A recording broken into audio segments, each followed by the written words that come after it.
Hello, everybody. If you're watching live, you might have been watching a few of these that we've done over the day. But yes, these are our Meet Shortlisted Filmmaker Chats, where we at Northampton Film Festival are having a chat with people who have been shortlisted for this year's competition. If you are watching live, obviously you can put some questions in the comments on whatever platform you're watching on. If you're not, you can't. But you're also always welcome to get in touch with us with questions or follow-up or whatever, info at northamptonfilmfestival.co.uk. And also if you head to northamptonfilmfestival.co.uk, there's obviously the programme of films that we're showing at Northampton Film Festival, which if you're watching live, starts next week on Monday, the 22nd of May. Exciting times. So without further ado, I'm going to bring in the filmmaker that we're talking to today. So we're talking to James Wilkinson, who's the director of short film Exhibit A. Hello, James. Hello.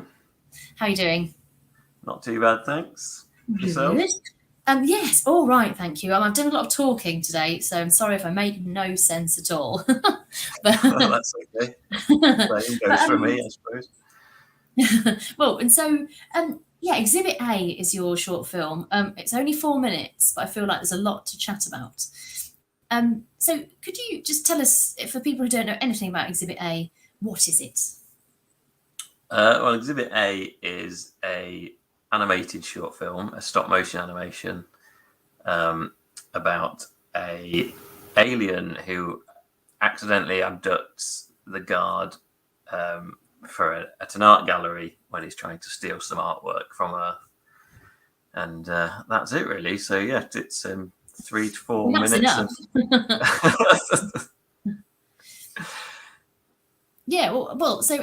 Animation. So animation, I'll be honest with you, live action has always been my thing. So tell us a little bit about the animation, because it's from what I gather, obviously you're using lots of different types, and you've kind of allowed lots of different artists to do different things. Yeah, so the majority of this one is stop motion, but it also has bits of 2D animation in it. So we collaborated with some artists on the 2D animation, and most of the stop motion animation was done here. And then we also have lots of artwork in the set as well, which is kind of physical tiny pieces of artwork. So we got lots of we put basically a call out on social media inviting people to offer up any artwork that they can do. Nice. So we can just sort of build a set with it, really. So so there's lots of people's work dotted around the ship, and then various animators that worked on it as well. Well, and how long did that 4 minutes of stop motion take? Because my understanding is it's very, very painful and slow. It is painful and slow. I think we're quite quick, really. With our workflow, we wanted to try and turn the film around quickly. So I guess the whole process probably took about 6 months. And that's from starting to build the characters through to actually filming it. The filming itself took about a month, I think, maybe a month and a bit. Wow. So yeah, it was. I'd say that was fairly quick, really. It was fairly fast paced.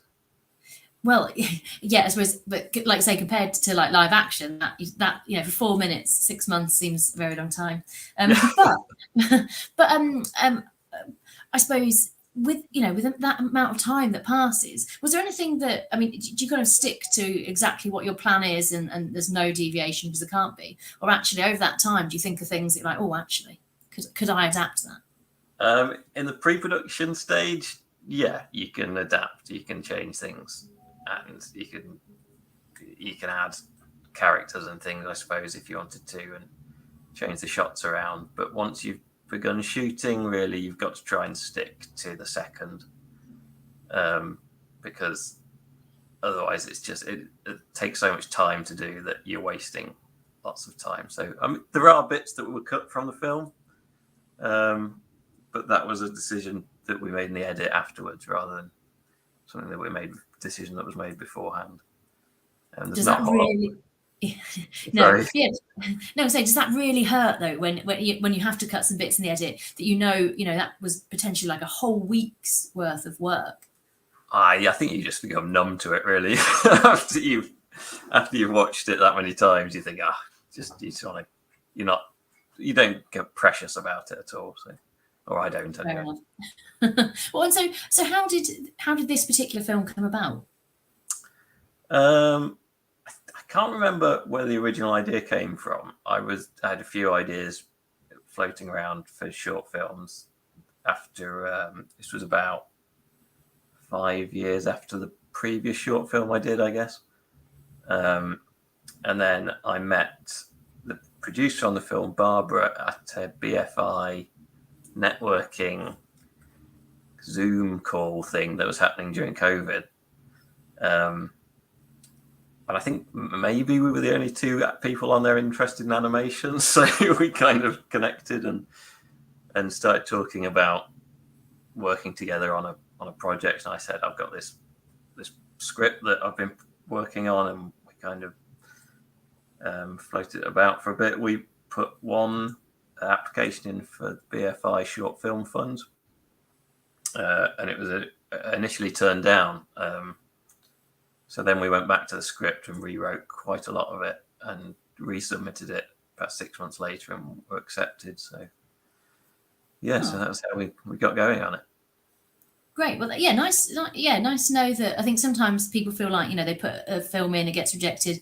Well, it's kind of a bit dead in the water. But yeah, nice to know that doing some work and sending it back, it got made.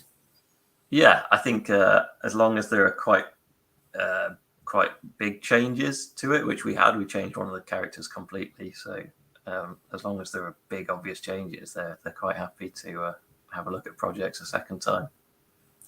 Oh, and this might be a really stupid question considering the subject of the film, but where did the idea come from? I'm assuming not real life, but I don't know. So yeah, I was abducted. And then, no, I don't know really. I think I was. I think I'd wanted to do a sci-fi for a while, just because I wanted to build a ship. Yeah. And then a lot of my ideas start with characters, so I think I designed the character of the main alien as well. And then it was really just sort of sitting down and thinking, how can I put this together in a story? I also like the aesthetic of art galleries, and I've been doing a lot of painting during lockdown as well, so I kind of had that in my mind. So yeah, I think where it came from, I'm not really sure, but somehow it came together. No, it's interesting actually. We've been talking to quite a lot of filmmakers who've been saying, the films that we're showing now, a lot of them are products, not necessarily products of lockdown, but they are things that maybe came to a head in lockdown or whatever, because it was a bit of time for some people to to have to think about new ideas and that kind of thing. So it's interesting to see what comes out of people's heads in lockdown.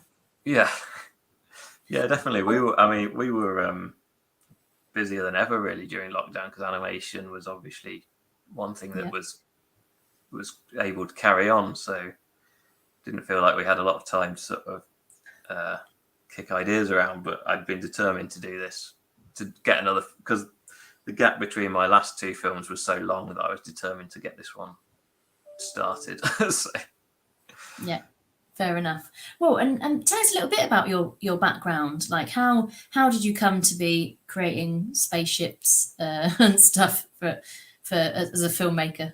Well, I have been making animations since I was young, really, just using Lego and things. And then I went to university in Stafford University, and studied film. But basically, spent the entire time making animations anyway. And then made a short animation for my dissertation project. And then also, whilst I was at university, I met with a couple of other guys, and we set up a business together called Tentacle Media, which is our studio, which is where I am now. And then we've been going about 10 years now, just making animations commercially for various people. And then the kind of the short film aspect of it is really just a personal project for me. I like to do it it's been about once every 8 years or so at the current rate. So That's okay. Like, I think, I think people sometimes get a bit kind of worried that they should be, prolific and creating all this stuff. And it's like, I think probably it's quality over quantity. yeah, or just getting anything out is a struggle. So Yeah. finding the time and Yeah. That is so true. It was interesting what you're saying that you started out with Lego, because actually we have a 16 and under category at the film festival, and we do have someone, I can't remember how old she is. I think she might be like 9, who's put in a Lego stop motion. And actually we're showing Exhibit A not once but twice at the film festival, because we're putting it into our 16 and under category screening as a kind of inspirational one for the young people that are going to come and see their work, including that Lego animation, to see some of the the adult films. So Exhibit A is one of those. I mean, yeah, as you know, great. Because I think young people will really connect with it, as will us adults. Hence why it was shortlisted. But yeah, I mean, so has where has Exhibit A been to date, or because has it shown at film festivals? How's it kind of been received and stuff? Yeah, it's been received well. It's been to a few film festivals around the UK and a few abroad as well. So it went to Brighton Animation Festival. It's been to Lincoln Film Festival. It's just been selected for Wolverhampton, so in the Midlands one. So yeah, it's doing okay. I'm always a little nervous about the whole festival process, and don't do great at networking at the events themselves either. I think that's.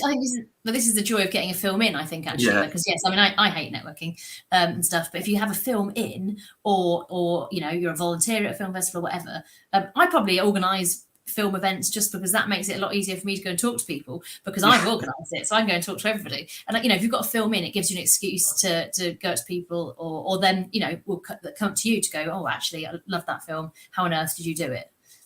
Yeah, well, hopefully I'm always open to talk to people. So if anyone sees me hanging around, then come talk to me. There you go. Absolutely. And if talking of budding animators and people who are thinking, oh, cool, I'm not sure whether I can spend 6 months making a film, but what's your kind of best bit of advice for animation stuff? Something that you wish you'd been told when you were starting out, or some mistake you keep making that you hope someone else might not? God, I don't know. I think just do it. I think that's the tricky part, really, is getting out of your own head and getting something done. And I'm always impressed by anybody who finishes a film, no matter what it is and how it comes out. Is actually like finishing the film and putting it out there. That's the hardest part, really. So I think I spent way too long on after my graduation film. Spent way too long thinking about my second film, what I was going to do for it, and if I wish I'd just got that done sooner and moved on, because you learn a bit from each film you do. So you're never going to come straight out with a masterpiece, I don't think. Well, maybe some people will, but I'm still waiting for it to happen. So I totally agree. It is hard. Like, you don't finish a film, you just let it go. I think that's probably a fair. Amazing. Well, I think that's all from me. I feel like you've given a good introduction to the film and what people might be able to see. Actually, last question. So there's lots of little artworks, as you were saying at the beginning, that are on the spaceship. What's your favourite one and why? Sorry, that's to put you on the spot. You can say one of your own if that's easier. There is one that is just a floating sausage, which it always draws my eye, and I can't even remember who submitted it. Amazing that you kind of crowdsourced artwork as well. I think that's a really nice way for people to be involved in a short film without having to do that. We also had some fantastic people that actually painted with real paints, tiny artwork, so that was really impressive. Because a lot of it's digital that we printed off, but the ones that are actually painted that small, they're obviously favourites as well. Yeah, lovely. Brilliant. Well, thank you very much for joining us, James. Much appreciated. And look forward to seeing your film not once, but twice at Northampton Film Festival. Yes, no, thank you for including it in your programme. It's great to be part of it. Anytime. So we are showing Exhibit A as part of a short film, some short films on Wednesday, 24th of May at 5:45 p.m. But as I say, we are also showing it as part of our 16 and under category as a bit of inspiration for our young people, which is on Sunday, 28th of May at midday at Northampton Film House as part of the festival. If you want to check out the whole programme, you can go via our website or straight to the schedule, which is northamptonfilmfestival.eventive.org. And book up to see shorts, animations, features. We've got animated documentaries, all sorts of things. So if animation is your kettle of fish, there's quite a lot on offer. I think that is everything from us. Thank you very much for joining us.